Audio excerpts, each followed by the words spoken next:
সময় বাড়িতে বাড়িতে ভোটার স্লিপ দিতে যেয়ে দেখা গেছে এই সমস্ত নামের কোনো ব্যক্তি সেখানে থাকেই না, কোনোদিন ছিলই না।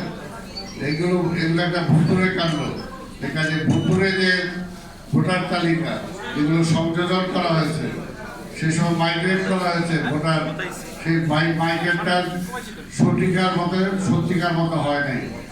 আমি যদি একটা বাড়ির মালিক থাকি, আমার একটা ভাড়াটিয়া যদি সেখানে ভোটার হয়, তার তো আমি অন্তত জানতে পারবো।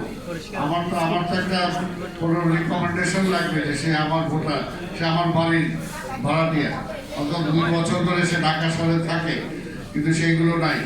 এই জন্যই আমি বলি যে আমরা একটা নতুন ভোটার তালিকা চাই।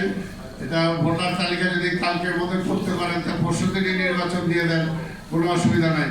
কিন্তু নির্বাচন কমিশনকে বলবো অতি দ্রুত ঢাকা শহরে যাতে নতুন ভোটার তালিকা করার ব্যবস্থা তিনি করেন এবং তারপরে নির্বাচনের কথা তিনি ভাবেন, এটাই আমি বলবো। আজকে এই অনুষ্ঠানে সময় মতো না আসতে পারে আমি দুঃখ প্রকাশ করছি। ইনশাল্লাহ ভবিষ্যতে আবার আপনাদের সাথে দেখা হবে, এই কথা বলে আমার বক্তব্য শেষ করছি। খোদা হাফেজ। বাংলাদেশ জিন্দাবাদ। আসসালামু আলাইকুম। অনুষ্ঠানের প্রধান অতিথি জাতীয় প্রেস ক্লাবে মাননীয় প্রশাসক ঢাকা দক্ষিণ সিটি কর্পোরেশন এবং বিএনপি চেয়ারম্যানের উপদেষ্টা, আপনি এখানে এসে আমাদেরকে ধন্য করেছেন।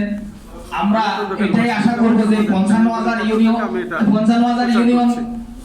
UP member